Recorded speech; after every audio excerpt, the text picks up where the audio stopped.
Hello and welcome to Cutoff Genes, the podcast that teaches you how to find your truth using nothing but DNA. I'm Julie Dixon Jackson. I'm a genetic genealogist, heretofore known as a Gen Genie. And back by popular demand, Lily Jackson here. What do you have to say, Lily? Hi, I'm the daughter. That's it. Boom. And by nobody's demand whatsoever, this is Richard Castle, the producer. Oh, by my demand, most definitely. Yeah, most definitely. Thank you. Thank you very much. All right. Hey, it's episode 11, guys. Hey. Okay, you don't care. I do. It's episode 11, Rich. And they said we wouldn't last. Who's they? You know, the internets, the interwebs. Yeah, for sure. All right. Hey, for Corrections Corner, I have an issue from a listener, and this is not the first time I've heard that from people. Issue is a strong word. I'd call it a fun little... It is a fun little issue. All right. Jim Foley, who is an Aussie, but I have heard this from Brits as well. Okay. And here's what he had to say. Have listened to the first couple of episodes. Why? There's 11. Jim, Hey. what's your problem? Okay. Let him live. Keen to hear the rest of your story. Just one thing that makes me cringe every time I hear it. He actually said cringe, and I hear it a lot. You pronounce genealogy, not genealogy. Or that's what it sounds like to my Australian ears anyway. I know I'm a pedant. I hate spelling errors too. Me too, Jim. I told him that. Anyway, I said, thank you. Though I am Australian, obviously I have an American accent. So Americans pronounce the A in genealogy much in the same way that Aussies pronounce the A in aunt, like aunt. Yeah. Genealogy. Genealogy. Right. Whereas Australians obviously say genealogy, which sounds weird to Oh, me. So, Genealogy. right. So think of it as this. In Australia, I have heard many Australians call pasta. Like genealogy. And I would not do that. So the American pronunciation is genealogy. And, Betraying your heritage. I am betraying my heritage, aren't I? That's okay. You could just do a whole... No, never mind. You could do a whole episode. I'm forgetting my Latin, but I mean, ology is the study of something, Yeah. right? Oh. And so I always thought, Oh, ology. Ology, Yeah. right? But it's not about the spelling, though. It's just pronunciation, so... But it's an A in the word. Oh, you're right. It's not genealogy, it's genealogy.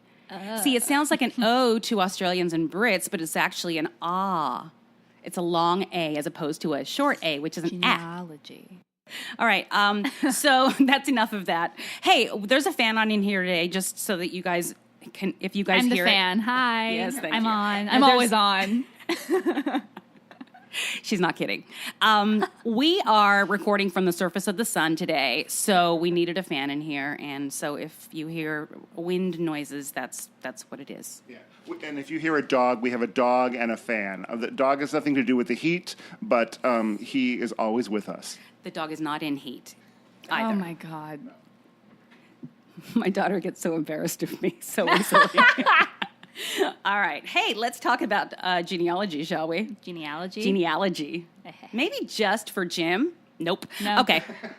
All right, here we go. First piece of news in genealogy this week. Indiana unseals nearly 37,000 adoption records from 1941 to 1994. Just in Indiana? Yeah, everything is a state-by-state thing. Right. Wow. Yeah. Okay. So Indiana actually is one of very few states that does allow people their original birth certificates. They have limits. They have certain limits. There are, I think, 5 states that you're allowed to have it no matter what. I have a dumb question. Yep.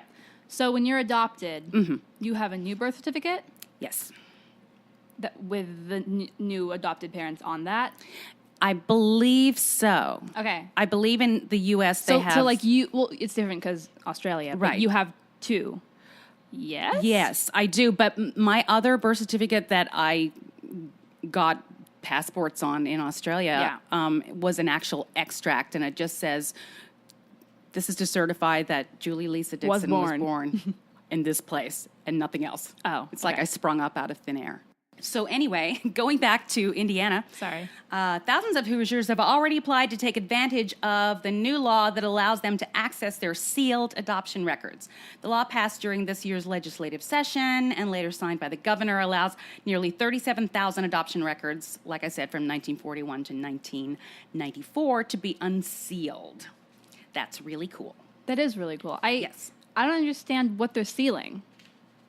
The adoption records that has the people's names, that they're all the records of the adoption.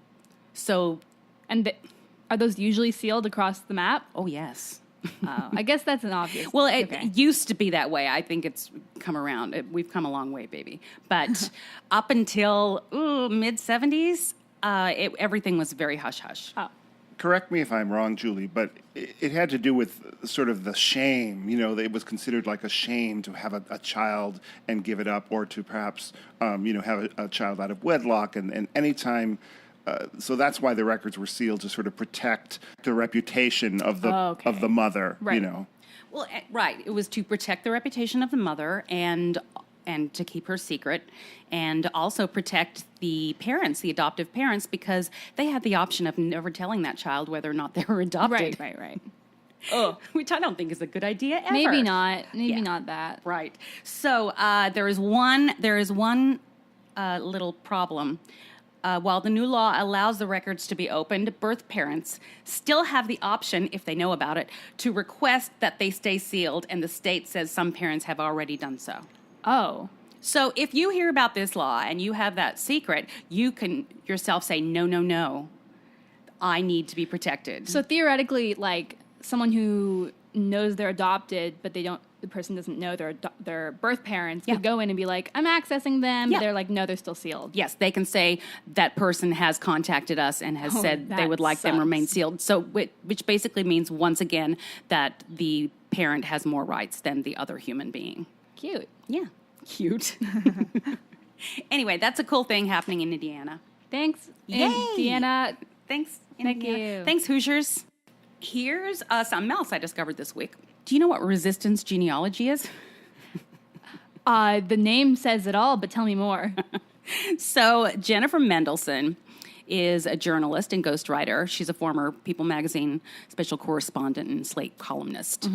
She's also a genealogist. Okay, cool. And now I'm not going to get political because this is not a political podcast. However, I will call out hypocrisy if need be. Here's what happened. Oh, she's a board member of the Jewish Genealogy Society in Maryland as well. I guess that's important. Anyway, so is she important. has taken to calling out some hypocritic statements by certain people about certain things going on. And so here's one. Here was a tweet from somebody named Tommy Lahren. You may have heard of her. Anyway, and she tweeted, "You don't just come into this country with low skills, low education, not understanding the language, and come into our country because someone says it makes them feel nice. That's not what this country is based on." So that was the tweet, and that was in May. So the next day, Jennifer Mendelsohn tweeted about Lahren's comments, and she shared something because she was able to do a little bit of Tommy Lahren's genealogy. And here's what she came up with. She said, according to the 1930 census, Tommy's great-great-great-grandmother had been living in the United States for 41 years and was still speaking German.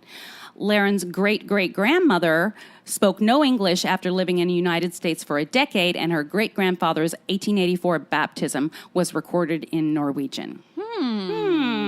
So, here's another one. White House social media director Dan Scavino Jr. tweeted out an enthusiastic call to end chain migration. So she tweeted back, "So Dan, let's say Victor Scavino arrives from Canelli, Italy in 1904. Then Brother Hector in 1905, Brother Gildo in 1912, Sister Esther in 1913, and Sister Clotilda, what a great name, and their father Giuseppe in 1916, and they lived together in New York. Do you think that would count as chain migration?" That was my air horn. Sorry. I got it. Yeah, I think that's a good point. Anyway, that's just another example of using genealogy, Social commentary. yes, And exactly. And I think, any kind of hypocrisy can easily be called out with genealogy. And if it happened on the opposite side of the spectrum, I'm sure she'd call that out too. I'm going to have to look this up, but an interesting pop culture reference is that there is an episode of Bewitched. ooh, Now, this was a show, people, that was with Elizabeth Montgomery in the 1960s and early 1970s, but I recall one where there was some client of Darren's that was a bigot, and somehow the witch was able to go back and find out, like, his relatives were, of a certain ancestry, and just show him, like, this is where you came from. And it's really not much different than that. And I'm going to have to look up that episode now because I have a vague recollection of it, obviously. But let's look it up and find out for next week's Corrections Corner, shall we? yeah. I'm on it. I'm I very think on it's it. so In fact, I'm gonna interesting. watch it. I don't obviously don't want to get political. No, as you don't. well, but I just think it's very interesting that in the case of like those tweets, it's racialized in terms of like their family. Their families have also- benefited. Yes, have benefited, and even though their That's why families they're immigrated here. as well, but Right. they have a certain racial background where they feel like Right.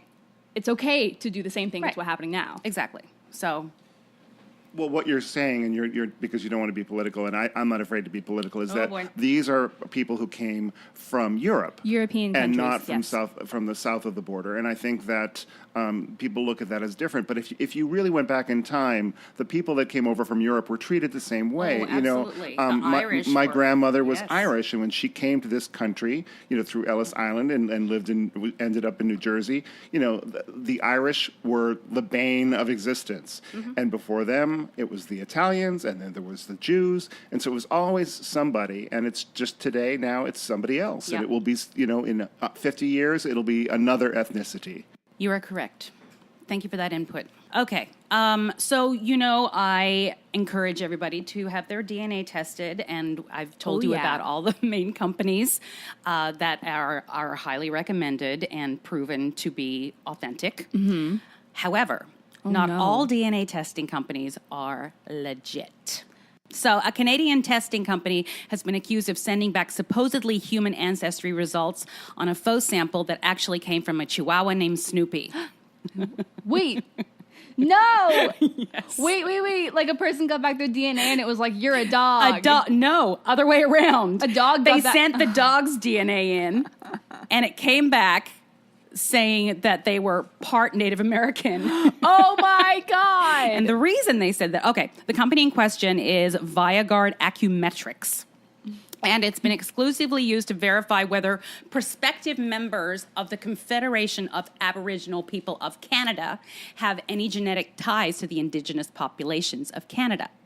Okay. Okay, so that benefits people because they get benefits from being identified as being indigenous. Okay. So it's a scam.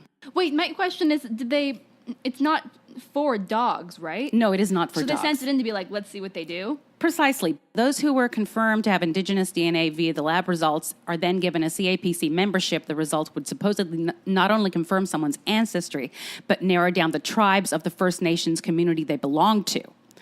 But Louis Cote, who worked with the CAPC to collect DNA samples from hopeful members, became suspicious of the lab. So according to CBC News, Cote bought 3 kits from Viagard himself last summer, then submitted 2 cheek swabs from himself and 1 from his girlfriend's good boy, Snoopy. Good boy. Good boy. The results showed that both he and Snoopy seemingly had 20% indigenous ancestry, 12% of which came from the Abenaki tribe and 8% from the Mohawk people. Oh my God. Yes. So my question is, do you think the reason why they would, I don't know, it feels like it's then discrediting people who are actually trying to find their Aboriginal heritage. Sure. By putting people, like by theoretically putting in people into this. Well, basically, everybody has that same breakdown, apparently, according to this company. Oh, so it's a okay. complete. They're doing it specifically so that people can get this card, Yeah. which is actually not a government-issued card, but it looks really similar to it. Mm-hmm. And so people can use it, and hopefully whoever they're using it with, I think you get tax breaks or something when you go shopping. I don't know exactly. And that's really discrediting actual, like, first people, you know? Absolutely. Yeah. Yeah. But also, Not to mention the dogs. And the dogs. You know, Dogs Julie, are- when you said lab results, I thought, oh my God, they came back and said he was a Labrador. That would be awesome, especially as a Chihuahua. So CBC News went one step further and submitted samples from 3 of their employees who were natives of India and Russia, respectively, to both ViaGuard and the U.S.-based popular DNA testing company, 23andMe. I heard that of we her. are all familiar. You've heard of her. To 23andMe's credit, thank you, its labs seemed to correctly identify the employees' entirely Eurasian origins, but ViaGuard again said all 3 had 20% indigenous DNA in the exact same mix that Cote and Snoopy supposedly had. Oh my God. So they don't even mix it up. Okay, that's wild. It's almost like going to the carnival and there's like that little medium that's like a dummy behind the mirror, Yeah. and you just like put your quarter in there and then it gives you a fortune, and it's always the same fortune. You'll have riches. Yes. Is that enough news for you guys this week? What do you think? I'm inundated with news. Yeah, me too. All right, I'm going to take a break. Thank you for listening to Cutoff Genes, the new podcast starring Julie Dixon-Jackson with Renee Colvert.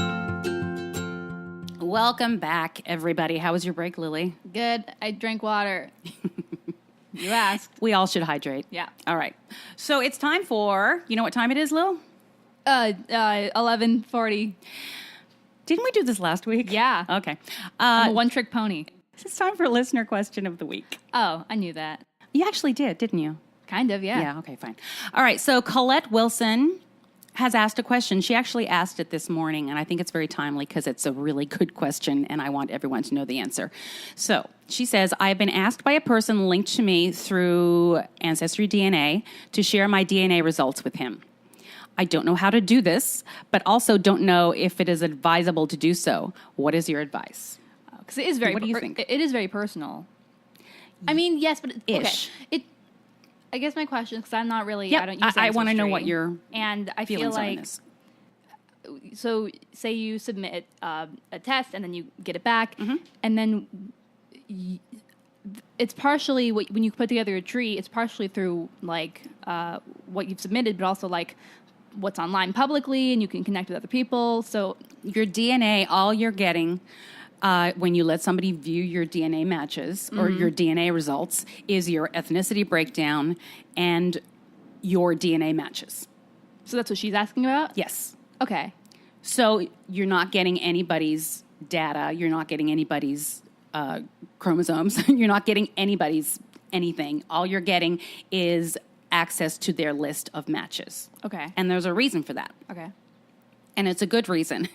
Generally, if somebody asks you if you can invite them to view their results, that's because they're trying to break a brick wall, most likely, and Right. they want to find out how you were related to them, and they also want to find out how you are related to their other matches or to mutual matches. Exactly. So, And that's that's your entire thing is asking to see other people's. So that's my entire thing That's is your whole invading thing. people. Oh my God. No, I mean, but like, Yeah. if you weren't asking strangers and like, not strangers, but like people No, that you yeah, have a vague strangers. connection with Sure. to see their matches and stuff, you wouldn't be where you are in terms of what you know about. I wouldn't be the huge success that I am you wouldn't today. be the rousing success that you are. Rousing. All right, I'm going to give you an example of why this is good for me. Okay. I had a match who was an adoptee. I have had many matches who are adoptees, and as soon as I find that out, I instantly must solve their problem. Ancestry says that she is a 3rd to 4th cousin, which could be anywhere. The amount of centimorgans, it says 3rd to 4th cousin, but the amount of centimorgans we share, which is 92, actually could be anywhere between a 2nd cousin twice removed or anywhere to a 4th cousin, but Okay. more likely the higher. Anyway, she also matches my known cousin, Nathan. Okay. And so I asked if I could see Nathan's matches, if he could share those with me, of course. And he is a 2nd cousin once removed to me. Okay. To this lady, to this adoptee, he's a straight up 1st cousin. Oh, wow. Right. So because of that, I was able to narrow down exactly which line she was connected to. connection. Right. And discovered, and it took me a couple hours to figure out that she was Nathan's uncle's daughter. Okay. Yeah. So it's basically like, say you're in a cave and there's like two dark paths and they're not, both of them aren't illuminated, so you gotta illuminate them to see which path connects to the other one. Yes, it's like a map. it's following up on hypotheses. That too. Yes. All right, fine. So now I'm going to tell you how to share your DNA results with other people. And So log on to Ancestry right now, get it ready. do it, get ready. And then I'll explain. You can let people see it at different levels as well. You can control how much Oh. they see. Oh. Yeah, or how much they can do with your matches. Okay. So everybody, go to your main Ancestry DNA homepage. I'm there. Okay, and click, don't clock. Click on the settings in the upper right-hand corner. It looks like a gear, like a, Sure. A whatever. cog. A cog. Thank you. I can never think of that word. It'll take you to the next page, which says test settings for whomever you are. Okay. And you'll scroll down to DNA result access. Yes. Yes. Okay. Now there, it'll have a little grid that says that is a place for you to put their username or their email, whichever is easier. And then next to it, it says role, meaning what role do you want them to have? Oh, it's like a Google Drive. All where right. Okay. Sorry. I don't know. Continue. Okay, so the three roles are a viewer, collaborator, manager. A viewer can just view, and that's all they can do. They can't, and that's great if you let somebody do that doesn't really know what they're doing or doesn't seem to really know why they're asking you, because you don't want to give them too much power, especially if they, they don't know if they want to use it for evil and not good. There's no evil. Okay. The second one is collaborator, in which they can make notes on your matches, which would be beneficial for you. Like they can say, oh, this person matches me at this. And so it's helpful to them as well. You can also edit details and link trees and do, all these different things. The third is manager, and a manager has complete access. They can do everything. It's basically like it's their test. So you have to trust them, first of all, very much, to know what they're doing and that they have your best interests at heart. The main reason you may not want someone to be a manager if you don't know them is that it allows them access to your raw data. Okay. In which case, you can download that. They'll be able to download it to their computer and upload it to GEDmatch. Now, we don't want anyone uploading to GEDmatch without having permission of, Right. because of, especially with what has been happening recently in forensic genealogy, we want people to know that their DNA is in that database. Right. So back to my Google Drive Yes, go comparison. ahead. So it's when you share it. I use Google Drive a lot for school. I get that. And when you share a document, you can either share it and it's read only. You can either share it and you can just annotate and add notes, or you can share it so it's their document too, and they can do whatever they want to it. So there. That's excellent. Thank you. I'm sorry I cut you off. It's okay. Okay. I'm used to it. So Ferris Williams asked, how can I use my DNA matches / shared matches to discover an unknown ancestor? Now, I think I've covered this before, but I'm sure I wasn't specific enough to this actual tool, I think, when I was talking about triangulation. So I want to break it down specifically for you guys to know why we have a DNA matches / shared matches tool and how we can use it.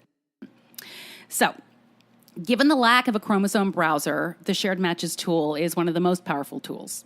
Once you have a list of genetic cousins at Ancestry DNA, you can mine the shared matches with each of those cousins, looking for patterns of shared ancestry among the shared matches. It works better if you have a well-researched tree and have Like what you're talking about. Correct. And have several tested relatives on multiple different sides / branches of the family. It also works better if your matches have trees attached to their DNA. Okay. In fact, it won't work at all if they don't have trees attached to their DNA. Of course.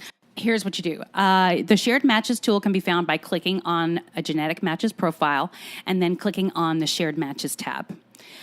I've been working on my tree for quite a while, and I have many lines that are pretty hashed out. And I've made notes on my matches profiles telling me exactly what line we connect on if I figured it out. Right. So whenever I get a new match and they don't have a tree, I click on the shared matches, and often they have their common matches to others that I already have and already know where we connect. So that right there gives me a huge clue that they're probably related to me through the Taylor line or what have you. And Right. you can make that note, and then you can message them if they may have a tree but just haven't connected it, and you can ask them if they would please show you, or if they don't have a tree, you can say, hey, do you have any Taylors from this area of the world? Or To make like a singular, more focused connection, kind of, instead of right, just if somebody asking them doesn't for want to everything. show you their tree, you can just say, okay, well, do any of these names mean anything to you? So it's like playing Go Fish with cards. You're like, do you have any... Do you have any Taylors? Yeah, do you have any aces? No? Oh, Go Fish. No Taylors? Sorry, Go Fish. Correct. Yeah. Okay, so that's the end of that. And we don't have a DNA-related word or phrase of the week because we had 2 questions. So there you go. I Bam. hope I answered them appropriately. And if not, I'm sure I'll hear it from you guys. Okay, let's take another break. Thank you for listening to Cutoff Genes, the new podcast starring Julie Dixon-Jackson with Renee Colvert. Welcome back. Thank you. Evening radio show. I thought I'd bring the room down. Let's take it down for a sec. Now let's take it back up. Okay. It's time for the Epic Odyssey Part 11. I'm going to get my air horn app back up, and I'm going to...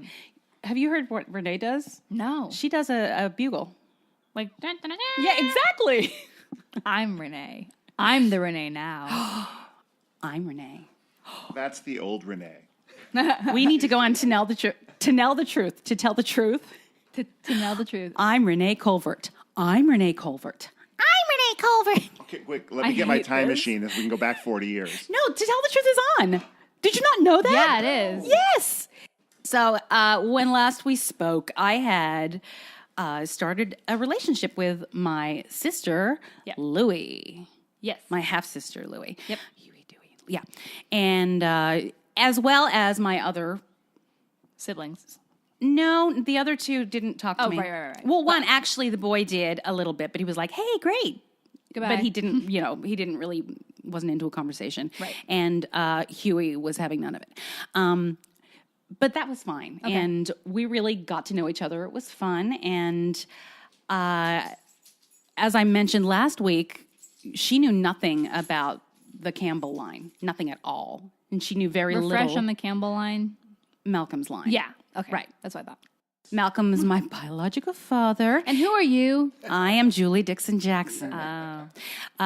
Okay, so Malcolm's father, Lionel Campbell, Okay. was his line I knew nothing about, and I Right. hadn't gotten any background on it all. So I decided it was time to call Malcolm one more time, a couple weeks after I Called talked to him the first Yeah. time, and I needed to. This time I knew what to expect, and so I kind of realized that as soon as he starts going off on tangents, to just kind of try to steer him off of that and just of ask that. him really direct questions. Okay. It started out pretty much the same. He had several talking points. Like you could tell he wanted to keep the narrative, but there were exact repeats of what he said the time before. Oh. Like this is this is the narrative, and this is what, and I was like, And yeah, how yeah, he I know, wants, I want like, more. you to perceive him, sort Yes. of. Yeah. Yes. So, he told me that his family hadn't known about his work because of security. Okay. They couldn't, meaning his kids and his first wife. Okay. Because they couldn't pass the security clearance or something. They thought he was just a truck driver. But what was he actually? Or were you not allowed to know either because of security? Precisely because the Russians might come and kill him. Great. I guess. I asked him about the other siblings again a little bit, just to get a little more background. The best he had to say about Huey was that she was a social climber.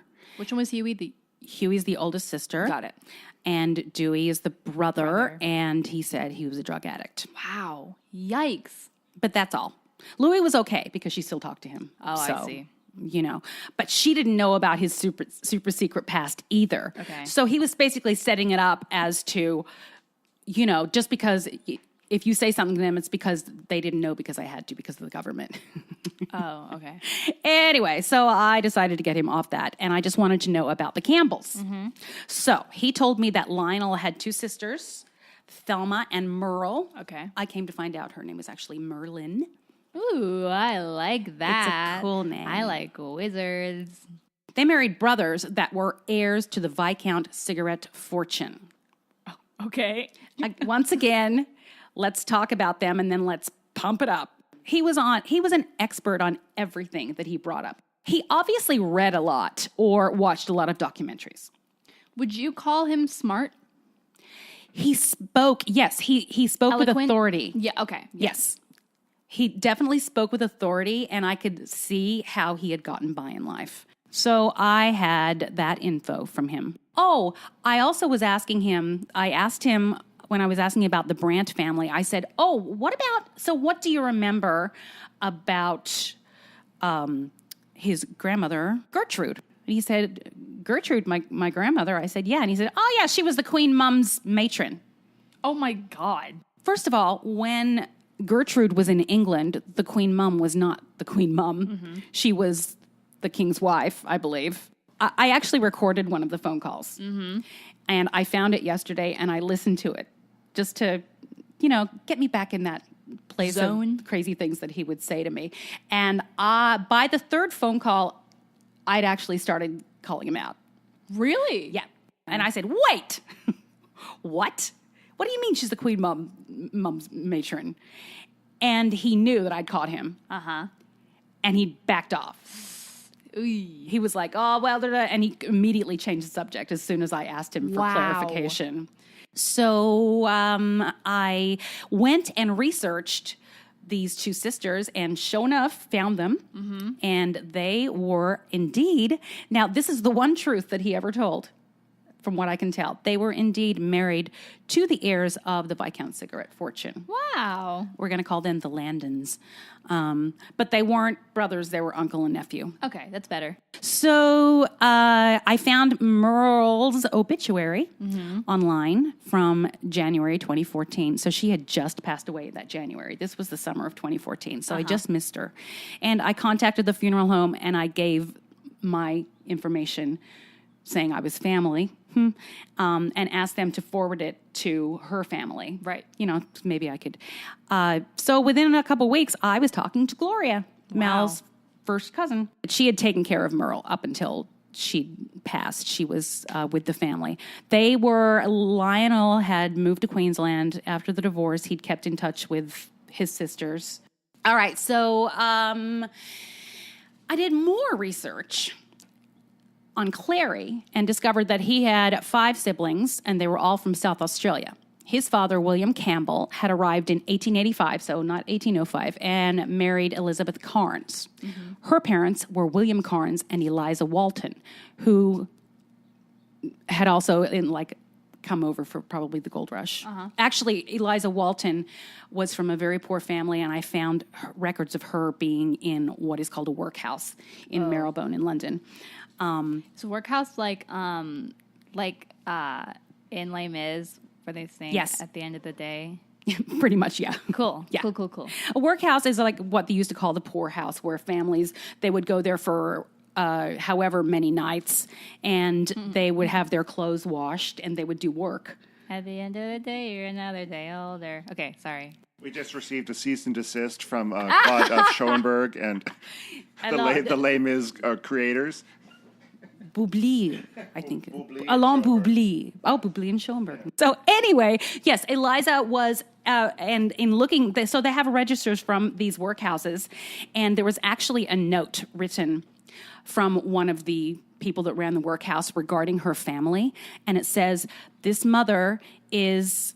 Oh, I can't remember exactly what it said. It says, father works for the parish, but the mother is a horrible drunk. Wow. Or something like that. So they were very poor, and so she came to Australia when she was 16 because a lot of people were sent to Australia. A lot of young people, able-bodied people were sent to Australia. They were not with all the criminals, yes. So a lot of convicts were sent to Australia first, but then as Australia was colonizing more and more, they needed more people to work for families, and so people would be sponsored to come over, and they would be... they would work for a certain amount of time for this family to pay their passage, and then they got to go live their life. Oh, okay. Like indentured. Indentured servitude. Precisely. Mm-hmm. Anyway, so I found on Trove stuff involving William Carnes. Trove? Trove is It's a website that is an Australian website, and it has publications over the years from Australia, Like mainly newspapers. newspapers. Yeah, Yes. yeah. So I found all sorts of things on this family. Now that I knew they were in South Australia, I knew exactly where to look for them.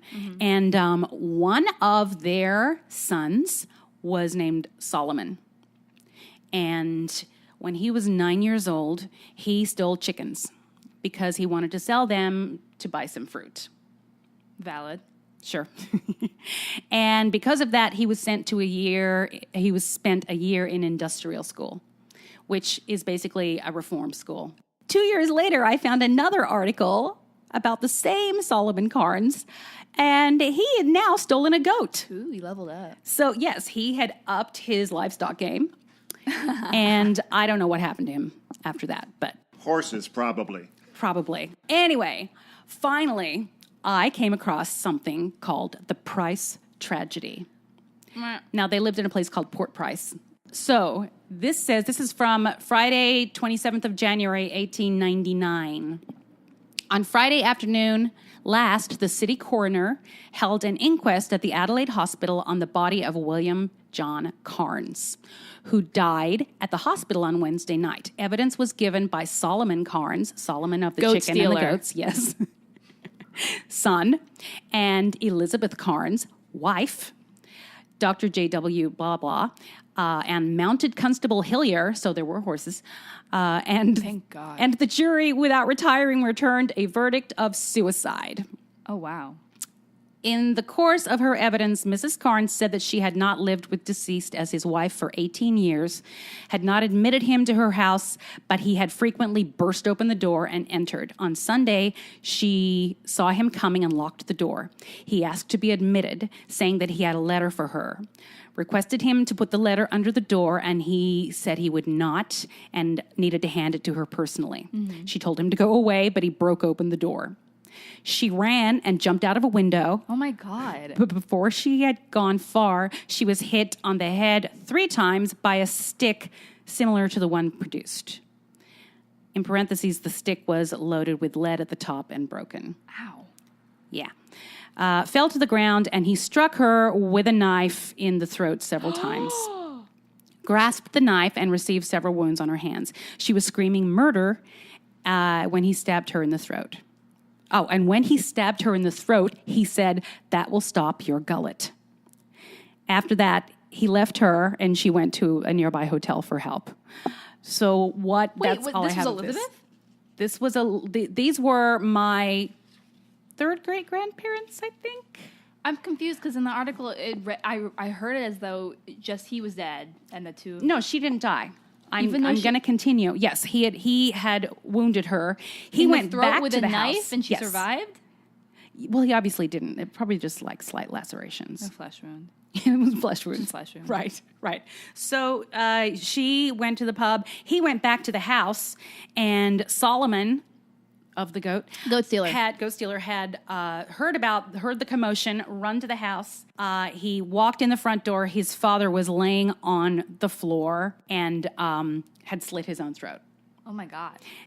Yeah. Yikes. How's that? How's that, everybody? What a legacy. What a legacy. So I started all of these things. I'm so sorry. Can Yes. you tell, so this family, remind me of the connection again to the, how far down the line is it? They were my third great grandparents. Okay. They were Malcolm's second great grandparents. Cool. So is Solomon Goat Stealer his grandfather? His great uncle, his two times okay, great yeah, uncle. got it. Yeah, actually Solomon's sister was his second great grandmother. Got it, okay. I mean, great grandmother. Great, yeah. Yes. When I would find all these articles, I just found amazing things about everybody in the family. And I started putting them on the page on my tree. And one day I got a letter or a note on Ancestry from somebody who did not identify themselves. But they said something like, some of the people involved in this so-called Price tragedy are still alive. Oh, wow. And are quite upset by it. It would be best not to bring this up again. Mm-hmm. Wow. And that's all she said. Like, she was basically saying, please remove this. So I messaged her back and said, hi, I assume we're cousins because I too am related to these people. And the Price tragedy is public knowledge, and I got it from a public page, so Right. I think it's okay. And I don't want to hide it. So we went back and forth. She wasn't happy with me. I found out from genealogy, basically, who she was. So I knew that there were some people in the family not happy about The whole thing. things coming up. And because in talking to extended family members, none of them knew about this. So some of the older people in the family were going to take it to their grave. Yeah. It's hard to take something to your grave when it's public knowledge, though. And, when and it's I'm published. in the family. Yeah, you'll do that. I will do that. It's so funny. Last time I did stand-up set, I did a whole bit about you and your ancestry, and about how I would get like calls from you. You'd be like, "Oh, I found out something really interesting about like your how many greats, like your ancestors or whatever." And I'm like, "Oh, cool, tell me." And you'd be like, "Yeah, this person died. The house burned down." Like every single thing you tell me was like horrible. Just horrible things that happened. And then you'd be like, "Love you, bye." Like. And I have to sit with that from afar. But if we're being honest, I mean, the news only reports bad things. So you're not going to be able to look in the newspaper and say, congratulations, That's true. my relative was this wonderful person who did wonderful things for everybody. It's Yeah. always like It's not report-worthy. it's the chicken stealer, the goat thief. Right. Solomon the Goat Thief. I love him. Solomon the Goat Thief. Wasn't that a character in Fiddler on the Roof? It is now. So I spent that summer doing all of this. Yep. And I had met or spoken to many, many different legs of the family, and I really wanted to share what I'd learned with them because I think they would have been interested. And I was I was nervous at the prospect of meeting Malcolm in person. Of course. Oh, I want to mention one more thing. I had sent him, during the summer, I had sent him a DNA test and asked him to take it, and he gladly took it. And he said he sent it back, but it never got there. Oh. I believe he took it, but I think because he sent it directly to, I think it was Ancestry. It could have been Ancestry or 23andMe, but he sent it directly to them, and I found out later that they don't accept tests from outside of the country if they were not sent outside of the country, if that makes sense. So I did not get him. So I decided that even though I was kind of weirded out about meeting him in person, I decided I'd just give him a DNA test in person and go to Australia. My friend Amy was like, you have to do this. You have to go now. Because I had there were two of my grandmother's siblings were still alive. And I could have got a lot of information from them. So I wanted to meet them. Right. They were both in their 90s. So I booked my ticket and I got ready for my big trip to Australia at the end of November. Woohoo! Woohoo! And that's the end of that. When next we speak, I'm going to tell you all about that trip. So, how are we all doing? Everybody okay? I am overwhelmed. I honestly am kind of obsessed with Solomon the Goat Thief now. Why wouldn't you be? I kind of love him. Lily, tell people how they can find you. My Twitter handle is LilyZella, Lily. And I'm Richard Castle, and a songwriter, and an erstwhile producer. And you can find me on Twitter at Castle Songs, or on SoundCloud at the same at Castle Songs. And I'm Julie Dixon Jackson. The Facebook page is Cutoff Genes Pod. Please come over and play. We have lots of extra content actually on there, and a lot of fun conversations are starting. We're getting a lot of NPEs that want to talk about it and share their stories, and it's becoming a really nice place for people to, with like minds or like experiences, to talk with each other. Well, I saw someone make a post that was like, has anyone else here found out that, what is it, that their father they thought was their father was not? actually not their Yeah. father, and neither of them knew it. That happens a lot. And I also, I changed the page to private, meaning you can't see anything on it unless you're a member, and you have to be approved to be a member, which is very easy. You just say something that I would understand. But I made it private because there are people who don't feel comfortable talking about this publicly and just want to talk about it in the group, and it just feels like a safer space for them. Anyway, thank you guys so much for participating.